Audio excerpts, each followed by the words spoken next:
Hello बच्चों, सभी को मेरा प्यार भरे नमस्ते। तो आज हम समास के बारे में जानेंगे। समास का शाब्दिक अर्थ है छोटा करना।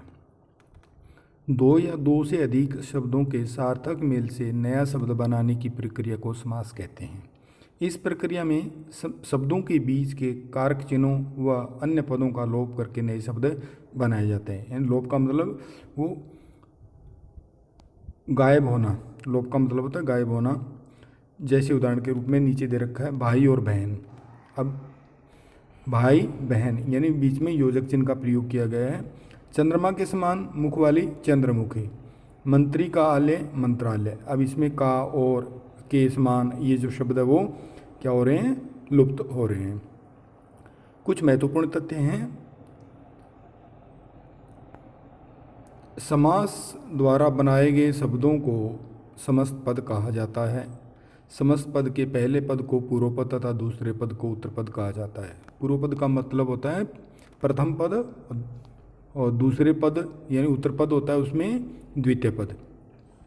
समस्त पदों के संबंध को स्पष्ट करने की प्रक्रिया को समास विग्रह कहा जाता है। तो आपको पता होना चाहिए कि समास विग्रह किस प्रकार से किया जाता है और कैसे किया जाता है।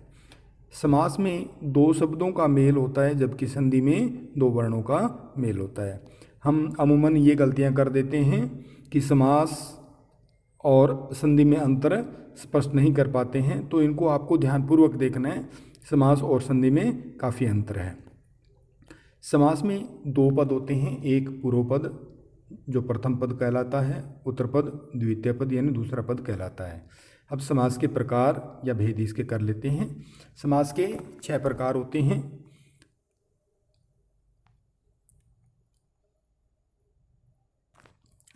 तो पहला है इसमें अव्ययी भाव समास।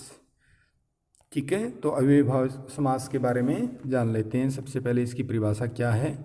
जिस समास में पहला पद अव्यय होता है और दूसरा पद संज्ञा हो तथा पूरा समस्त पद क्रिया विशेषण का कार्य करे, वह अव्ययी भाव समास कहलाता है। यानी पहचान इसकी क्या होती है। पहला पद वे अ स भ भर यदा अनु हर प्रति आवत इस प्रकार के जो शब्द आते हैं, जैसे आप नीचे उदाहरण देखिए, प्रतिदिन प्रत्येक दिन, इसमें प्रति आया है, भरपेट पेट भरकर। ठीक है, बेहिसाब बिना हिसाब के, यथाशक्ति शक्ति के अनुसार, यानी यथा प्रति बे भर ये सारे पूर्व पद हैं। और आगे वाला जो जैसे दिन पेट हिसाब शक्ति ये उत्तर पद है, द्वितीय पद के अंतर्गत है। नेक्स्ट हम करते हैं तत्पुरुष समास। जिस समास में पहला पद गौण तथा दूसरा पद उत्तर पद प्रधान होता है और विभक्ति चिन्हों का लोप हो जाता है, वो क्या कहलाते हैं, तत्पुरुष समास कहलाते हैं। इसमें नोट कुछ करने के लिए मैंने नीचे लिखा है, कारक चिन्हों का इसमें लोप हो जाता है। कारक चिन्हों के आधार पर तत्पुरुष 6 प्रकार के होते हैं। प्रथम इसमें कर्म तत्पुरुष को करण से के द्वारा संप्रदान के लिए अपदान से अलग होने का भाव, संबंध का के की, रा रे री, अधिकरण में पर आदि। इसके कुछ उदाहरण हैं, जैसे परलोक गमन, परलोक को गमन, रस भरा रस से भरा, ईश्वरकृत ईश्वर के द्वारा कृत यानी किया गया, पाठशाला पाठ के लिए शाला, रोग मुक्त रोग से मुक्त, राज्यसभा राज्य की सभा, सत्य वचन सत्य के वचन, दया सागर दया का सागर, दानवीर दान में वीर।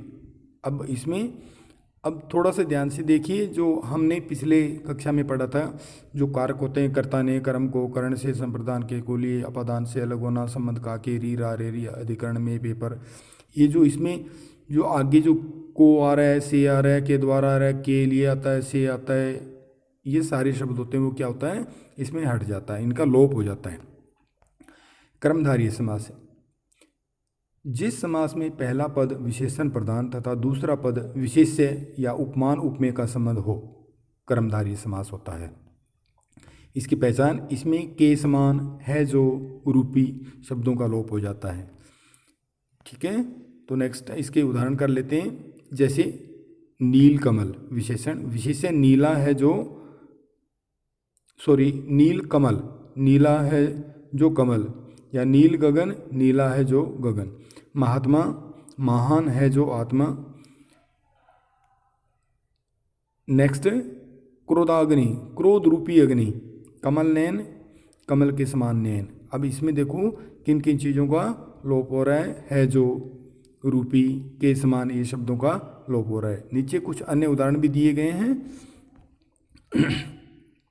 जैसे समस्त पद भला मानस, पूर्व पद इसमें भला आएगा, उत्तर पद है वो मानस आएगा। जब समास वगैरह करेंगे भला है जो मानुस।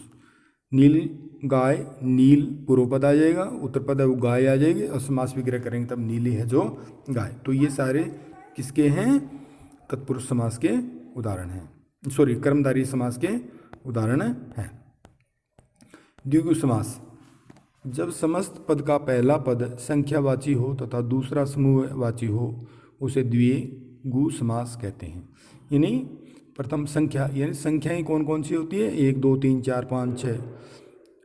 द्वितीय या दूसरा समूह है जो हम समूह में रहते हैं, जैसे बहुत सारे जो लोग होते हैं समूह में रहते हैं, पशु होते हैं, पक्षी होते हैं, तो वो समूह में। जैसे कुछ उदाहरण दिए गए हैं। नवरात्रि, 9 रात्रियों का समूह है, यानी 9 रातों से मिलकर के एक समूह बना नवरात्रि। चारपाई, 4 पैरों का समूह है। तो ये सारे द्विगु समास के आते हैं। अब यहाँ जो संख्या है 9, ठीक है। अब रात्रि है वो क्या है? समूह है। 4 है वो क्या है? संख्या है। पैरों का जो है वो क्या दे रखा है? ये समूह है, यानी उसमें समूहवाची के अंतर्गत आएगा। नेक्स्ट 5वां द्वंद्व समास। द्वंद्व का मतलब होता है विरोधाभास या युद्ध की स्थिति या एक दूसरे के उल्टे। जिस समास में दोनों पद ही प्रधान हों तथा एक दूसरे के विपरीत अर्थ देते हों द्वंद्व समास कहलाते हैं। जैसे राधा कृष्ण, मैंने ये लिखा है राम कृष्ण लिखा है, राधा कृष्ण, राधा और कृष्ण, राजा रंग, राजा और रंग, रात दिन, रात और दिन। इसमें या, एवं, अथवा, और आदि का प्रयोग किया जाता है। ये सारे किसमें आएंगे? द्वंद्व समास। बहुव्रीहि समास, जिस समास में दोनों पद प्रधान न होकर किसी तीसरे अर्थ को स्पष्ट करते हैं बहुव्रीहि समास कहलाते हैं। यानी बच्चे खास तौर पे क्या करते हैं, बहुव्रीहि समास और कर्मधारय समास में अंतर स्पष्ट नहीं कर पाते हैं, तो वो पजल हो जाते हैं। तो इसलिए हमें ध्यान रखना चाहिए कि बहुव्रीहि समास होता क्या है। यानी आपको इतना ही ध्यान में रखना है कि बहुव्रीहि समास में ये तीसरी चीज़ को प्रकट करता है। ना तो इसमें प्रथम प्रधान होता है, ना दूसरा द्वितीय पद प्रधान होता है, बल्कि तीसरे पद को अर्थ को प्रकट करता है। जिस समास में समस्त पद किसी अन्य का बोध कराता है तथा दोनों पद प्रधान न हो बहुव्रीहि समास कहलाता है। ये भी इसकी अन्य परिभाषा है। ये मैंने 3 परिभाषाएं लिखी हैं, जो आपको ईजी लगती है वो कर लेना। जिस समास में दोनों पद मिलकर किसी तीसरे पद की ओर संकेत करते हैं वो भी क्या होता है? बहुव्रीहि समास कहलाता है। उदाहरण के तौर पे प्रधानमंत्री, मंत्रियों में प्रधान है जो, विषधर, विष को धारण करने वाला शिव जी, घनश्याम, घन के समान वर्ण है जिसका श्री कृष्ण, महावीर, महान वीर है जो हनुमान, दशानन, 10 आनन है जिसके रावण। यानी अब ध्यानपूर्वक देखिए आप, विषधर जैसे दे रखा है, विष को धारण करने वाला कौन? शिव जी। तो तीसरे के बारे में बताया जा रहा है, तीसरा अर्थ प्रकट कर रहा है। घनश्याम, घन के समान वर्ण है जिसका श्री कृष्ण, अब कृष्ण जी के बारे में बताया जा रहा है। महावीर, महान है जो वीर, अब हनुमान जी के बारे में। दशानन, 10 आनन यानी 10 सिर हैं जिसके, अर्थात रावण, तो रावण के बारे में बताया जा रहा है। तो सभी बच्चों से आशा करता हूँ पाठ समझ में आया होगा, और इसको थोड़ा जो भी परिभाषाएं इनको ध्यानपूर्वक आपको याद करनी है। और ये जो समास है वो प्रत्येक कक्षा में आता है, आपको आगे भी काम आता रहेगा। जय हिंद, जय भारत।